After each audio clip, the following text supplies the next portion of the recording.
Medyo I'm sad kasi at the manen naawat tayong bomb threat.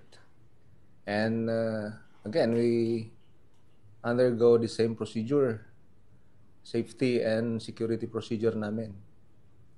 And in suspend me the face-to-face classes and it ay before 8 a.m. and shifted to other alternative modes of learning para maiwasan ti possible nga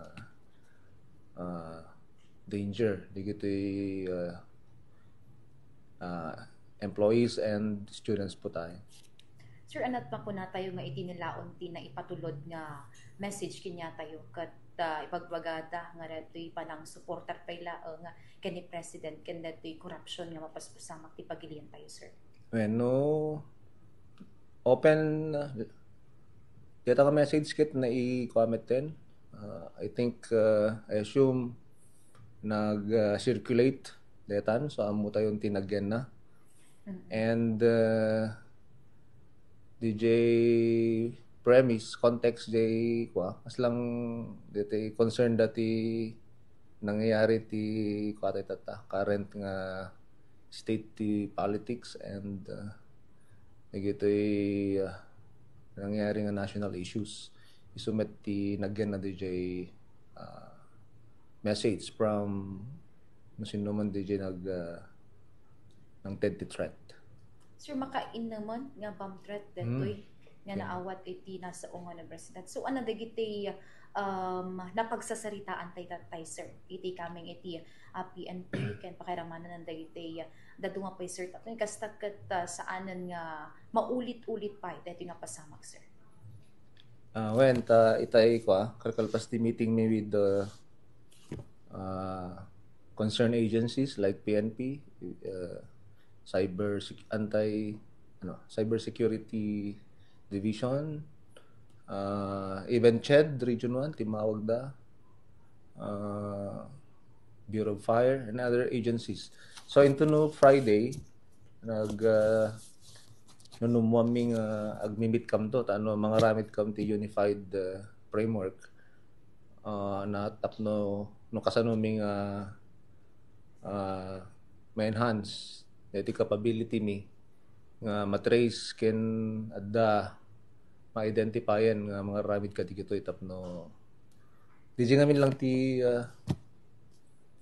window nga mapagsardeng tayo digitoy no adda masampulan tayo nga person of interest nga gararamid kadigitoy. So yun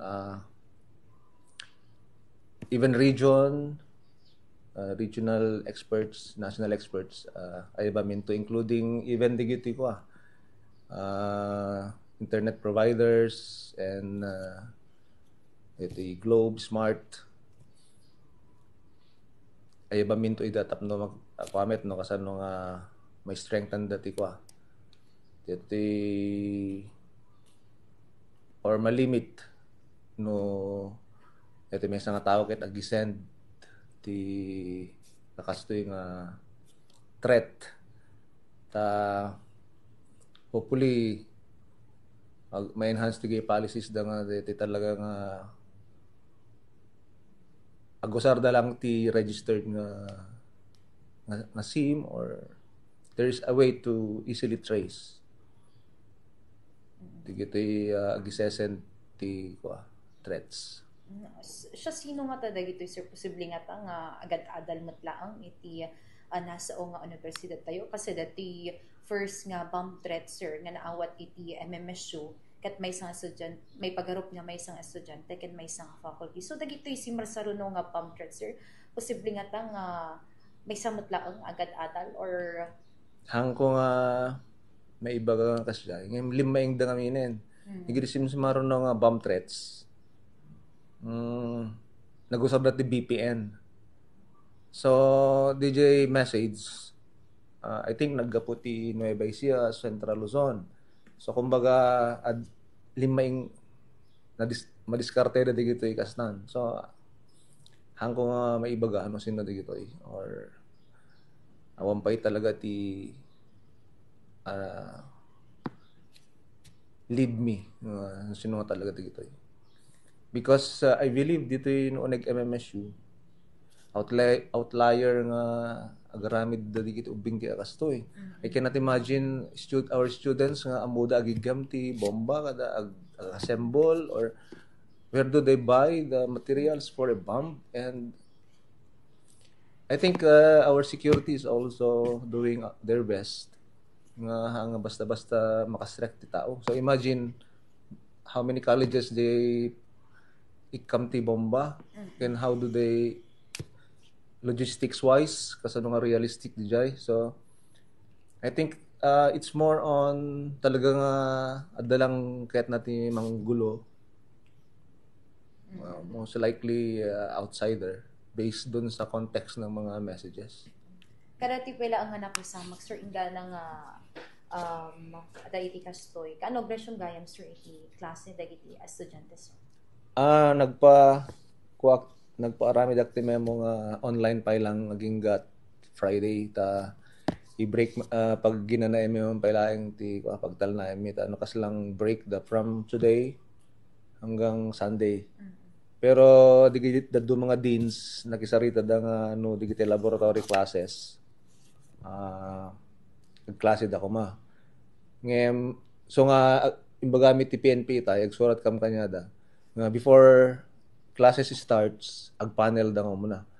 So pina-identify ko na yung colleges ano yung mga laboratory classes to bigat kento no Friday ta mapanda i-panel meaning ipapanda i-check digiti pagklasyan no baka adda na imulang bomba o something tapno digiti ag laboratory safe da nga so not entirely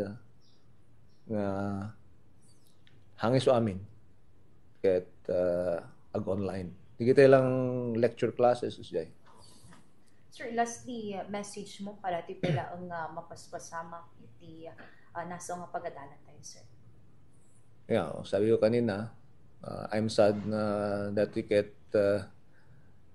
adda mga obra kasi makitaklaw na iti disruption nga mapaspasamak dati operations me, dati momentum me.